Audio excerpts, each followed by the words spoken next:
Hasil survei LSN menunjukkan dominasi Prabowo sulit dilampaui Ganjar dan Anies. Tak ada kata CLBK bagi Demokrat. PKS nyatakan setia ke Anies Baswedan walau sedikit sakit. Langkah koalisi Ganjar temukan cawapres. Sandiaga Uno dibayangi nama besar Ridwan. Daftar terbaru orang terkaya di Indonesia, Budi Hartono bersaing ketat dengan Lau Tuk Wong. Halo Sobat Pojok, minggu ini kita akan menyajikan berita-berita terupdate, aktual dan berbagi informasi menarik lainnya selama sepekan. Bersama saya Vanessa di program Resum Pojok Negeri Media.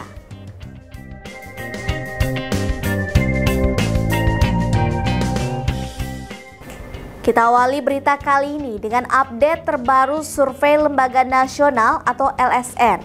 Hasil jajak pendapat Lembaga Survei Nasional atau LSN.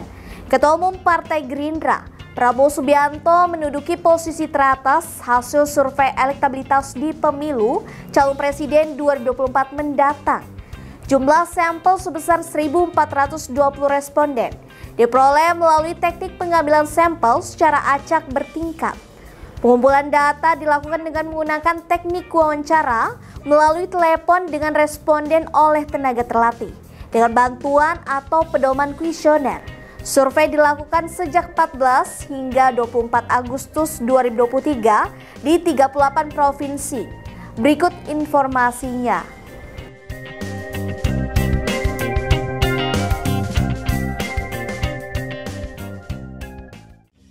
Ketua Umum Partai Gerindra, Prabowo Subianto masih menduduki posisi teratas hasil jajak pendapat Lembaga Survei Nasional atau LSN.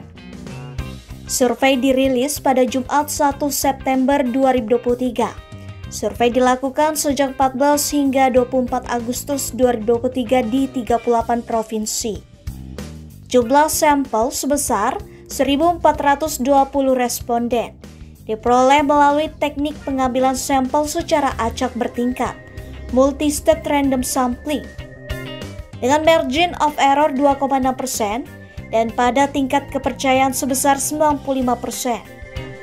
Pengumpulan data dilakukan dengan menggunakan teknik wawancara melalui telepon dengan responden oleh tenaga terlatih dengan bantuan atau pedoman kuesioner. Responden dalam survei ini awalnya diberi pertanyaan terbuka, top of mind. Ada beberapa nama yang muncul, namun yang paling banyak disebut spontan oleh responden itu 3 nama, yakni Prabowo Subianto, Gubernur Jawa Tengah Ganjar Pranowo, dan mantan Gubernur DKI Jakarta Anies Baswedan. Kemudian, responden diberi pertanyaan tertutup. Responden diberikan 12 nama tokoh, namun lagi-lagi Prabowo, Ganjar, dan Anies mendapat suara responden paling banyak. LSN kemudian memberikan pertanyaan ke responden untuk mengetahui elektabilitas Prabowo, Ganjar, dan Anies. Responden diberi pertanyaan, seandainya saat ini dilaksanakan Pilpres dan hanya diikuti 3 capres di bawah ini, siapakah yang Anda pilih?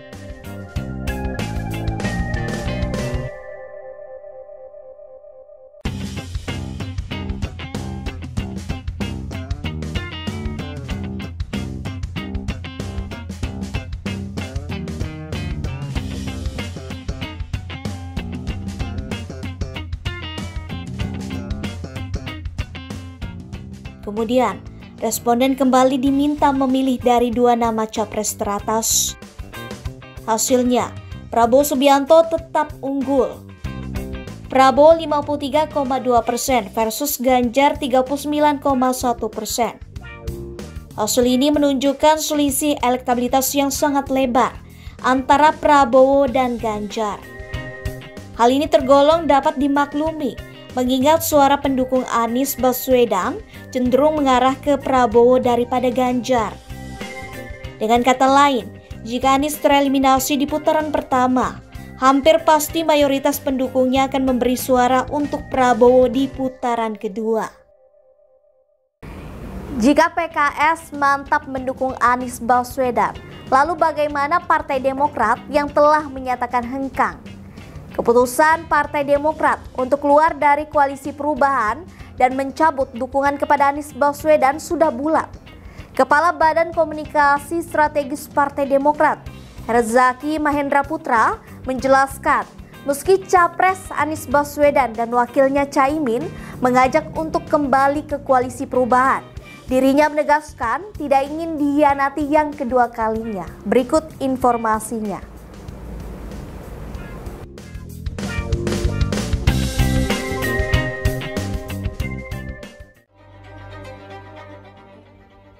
Ketua Dewan Perwakilan Pusat Partai Keadilan Sejahtera, Mardani Alisera, memberikan sinyal kuat partainya akan tetap memberikan dukungan kepada calon Presiden Anies Baswedan.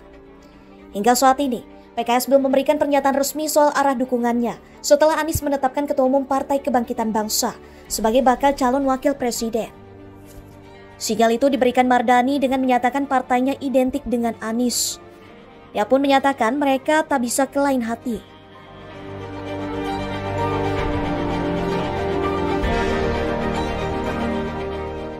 Mardani juga menyatakan mengusung Anies pada Pilpres 2024 merupakan keniscayaan bagi PKS. Meskipun demikian, dia menyatakan bahwa dalam politik semua hal bisa saja terjadi. Mardani pun merasa bersyukur karena akar rumput dan elit PKS satu arah soal dukungan terhadap Capres. Mardani menegaskan peluang partainya untuk bermanuver sangat kecil. Menurut dia, PKS adalah partai kader yang punya nilai dan juga prinsip. Mardani tak menampik jika PKS mendapatkan efek karena mendukung Anies Baswedan pada Pilpres 2024. Dalam rilis survei Polling Institute menyebutkan, hasil PKS memiliki elektabilitas lebih besar ketimbang partai pendukung Anies lainnya, Partai Nasdem dan PKB. PKS disebut mendapatkan elektabilitas sebesar 6,2%, sementara PKB 5,2% dan Nasdem 4,6%. Mardani menyatakan bahwa hasil survei internal mereka menunjukkan elektabilitas mereka lebih besar lagi. Dalam survei internal PKS, menurut Mardani, mereka berhasil mendapatkan efek ekor jus dari pengusungan Anies. Jika PKS mantap mendukung Anies Baswedan, lalu bagaimana Partai Demokrat yang telah menyatakan hengkang? Akankah ada peluang untuk balikan? Terkait hal itu, Partai Demokrat memastikan tidak akan kembali lagi ke Koalisi Perubahan untuk persatuan setelah Partai Nasdem dan PKB berkoalisi mendeklarasikan Anies Baswedan dan Muhaimin Iskandar. Kepala Badan Komunikasi Strategis Partai Demokrat, Herzaki Mahendra Putra menyatakan, keputusan Majelis Tinggi Partai sudah sangat tegas memutuskan Demokrat keluar dari Koalisi Perubahan dan mencabut dukungan kepada Anies Baswedan. Menurutnya, keputusan tersebut sudah bulat, meski Anies maupun Muhaimin berharap Demokrat kembali ke KPP.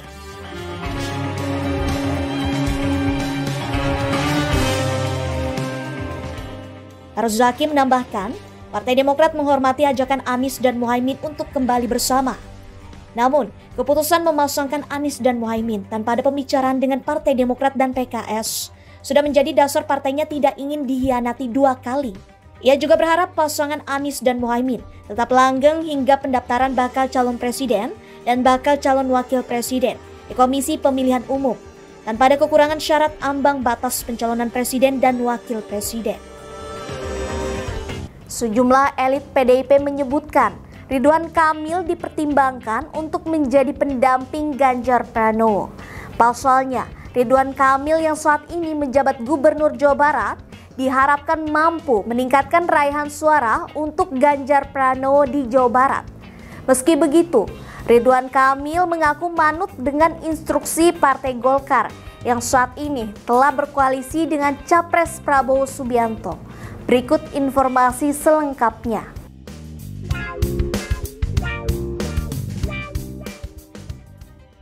Gerbong politik Ganjar Pranowo lirik ceruk suara Jawa Barat di Pilpres 2024. Mantan Gubernur Jawa Barat, Ridwan Kamil masuk radar cawapres koalisi yang usung Ganjar Pranowo. Sejumlah elit PDIP menyebutkan Ridwan Kamil telah dipertimbangkan Ketum PDIP Megawati Soekarno Putri untuk menjadi pendamping Ganjar Pranowo.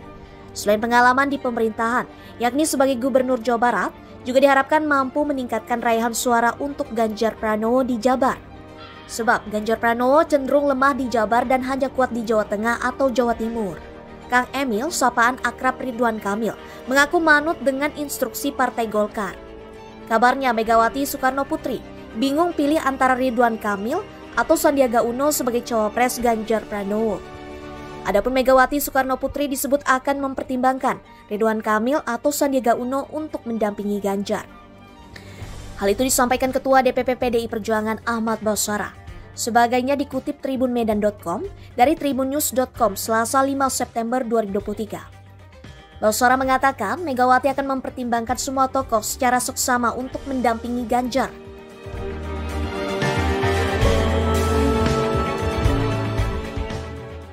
Sebagai kepala daerah yang dianggap sukses, Basara menuturkan Kang Emil tentu dipertimbangkan juga.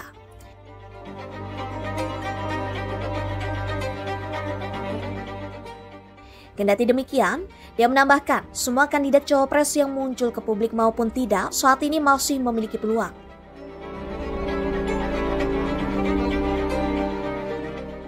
Ridwan Kamil nunggu takdir.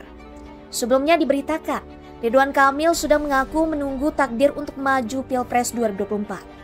Adapun Ridwan Kamil yang merupakan Waketum Partai Golkar mengaku masih melihat dinamika yang ada. Meski begitu, soal kemungkinan dirinya maju dalam Pilpres 2024, Ridwan Kamil menunggu takdir saja. Dalam hal ini, Ridwan Kamil mengakui bahwa nama dirinya memang masuk dalam beberapa survei.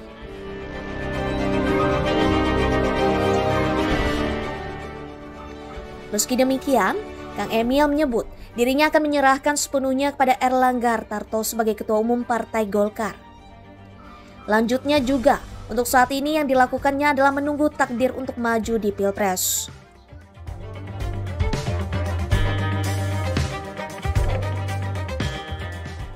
Dengan begitu, mantan Gubernur Jawa Barat itu menyebut akan menyerahkan seluruhnya dan tidak menargetkan apapun. Intinya, kata dia, jika memang dipilih dan diusung untuk maju di Pilpres, maka akan dilakukan dengan baik. Namun jika tidak, Kang Emil tidak mempermasalahkan.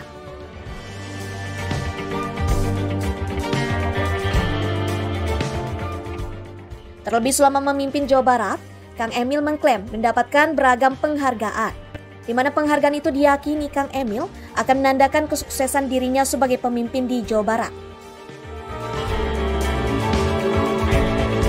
Di berita penutup minggu ini, kita akan menginformasikan top 10 orang terkaya di Indonesia. Daftar terbaru orang terkaya di Indonesia, Budi Hartono bersaing ketat dengan Lau Tuk Wong. Berikut informasi selengkapnya.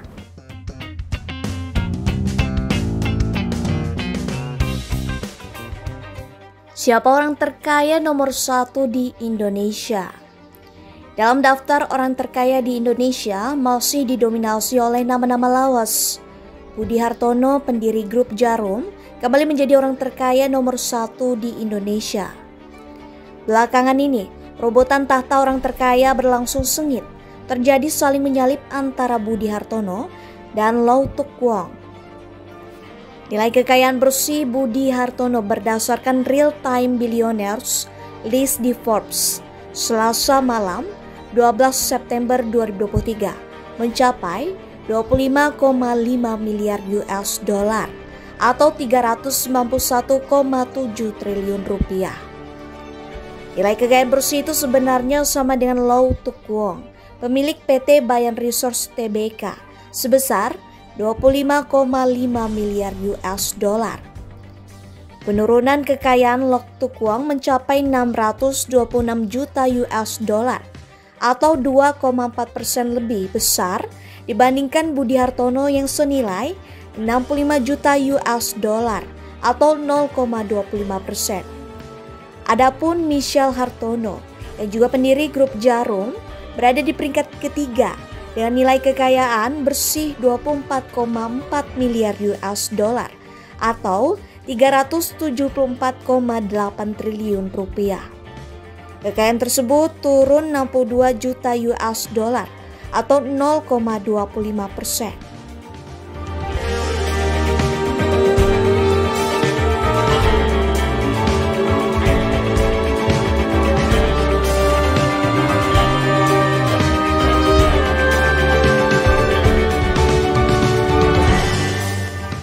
Itu tadi berita terhangat selama sepekan ini. Nantikan berita lainnya di web kami di pojoknegeri.com dan di channel YouTube Pojok Negeri Media. Jangan lupa untuk komen, like, dan subscribe channel kami. Kami undur diri, sampai jumpa di Resum pekan depan.